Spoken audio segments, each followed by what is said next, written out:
Let's jump right into this explainer. If you've ever felt completely overwhelmed by the absolute avalanche of financial news, inflation reports, and Fed gossip, you are in the exact right place. We're stripping all of that noise away today. Think of the U.S. economy as this massive pie.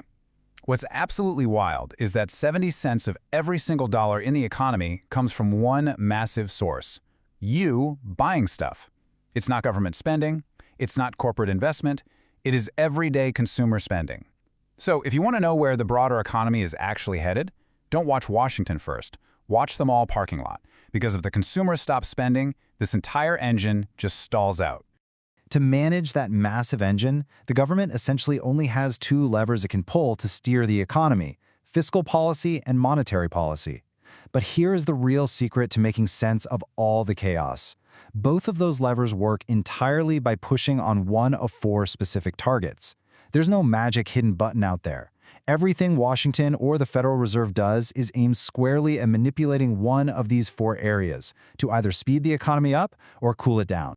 Which brings us to the absolute core of this explainer, the master equation. GDP equals C plus I plus G plus NX.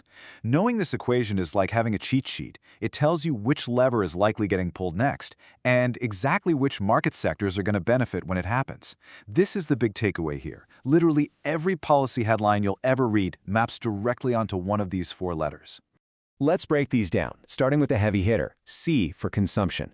Like we saw, this is about 70% of the total, making it the undisputed main engine. And it is incredibly sensitive to tax cuts and interest rates. Why? Well, because cheaper borrowing flows straight into your wallet. When the cost of money goes down, people get car loans, they refinance mortgages, they swipe the credit card. That cheaper borrowing instantly revs up the whole economic engine. Next up is I for investment, which sits at roughly 10% of GDP. Now, to be clear, we are not talking about you or me buying stocks on our phones here.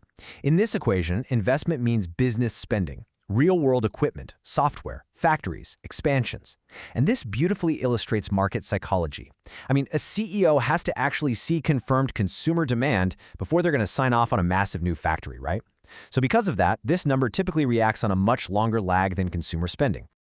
Then we've got G for government spending. This is a pretty powerful 15 to 20% slice of the pie. Now, unlike consumers or businesses who rely on, confidence and actually having cash, the government can deploy this spending deliberately to stimulate demand on command. Deep recession? Washington can just force money into the system. But obviously, it's not a free lunch. Doing that carries the heavy risk of blowing up budget deficits, sparking inflation, and potentially crowding out private investment if the government starts competing for the same capital. Finally, the wild card of the group, NX, or net exports. This is just our trade balance, simply exports minus imports. What's super fascinating here is how it interacts with currency. NX is highly sensitive to the strength of the US dollar. If the dollar strengthens, our goods suddenly become way too expensive for foreign buyers, so our exports weaken. And here is a massive insight for you. NX is the only component in this entire equation that can actually go negative and drag the total GDP number down.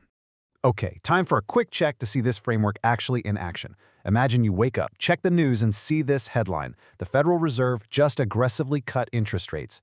Mentally scan our four letters, C, I, G, and NX. Which single GDP component do you think is going to react first and hardest to that rate cut? It's C, consumption, because cheaper borrowing flows immediately into mortgages and credit cards, activating that incredibly fast-moving 70% of the equation. Remember, businesses wait for confirmed demand before they invest, so I is going to lag. But consumers, man, if you drop mortgage rates by 2% today, applications for new home loans are going to spike tomorrow morning. That 70% behemoth reacts instantly. And this perfectly illustrates how the government's two policy levers are completely different beasts. Think of monetary policy, which is the Fed adjusting interest rates, like a speedboat. It's incredibly fast, it's easily reversible, and it is the absolute best tool we have for fine-tuning consumption.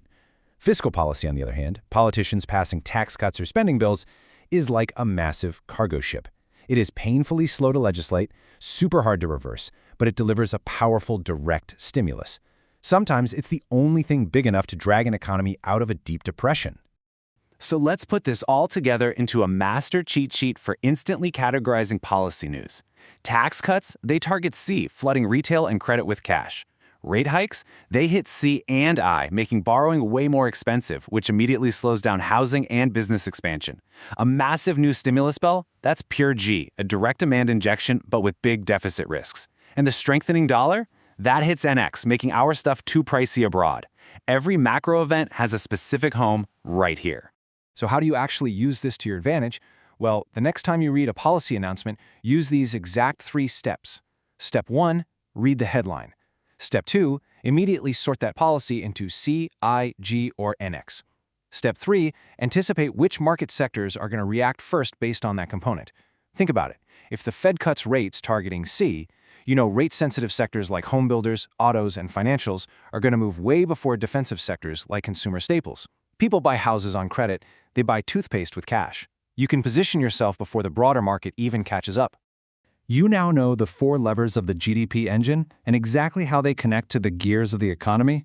But here's the ultimate question. What exactly happens domino by domino all the way down to your stock positions when the Fed aggressively pulls that interest rate lever? Are you just reacting to the news, or are you actually ready to anticipate those dominoes before they fall?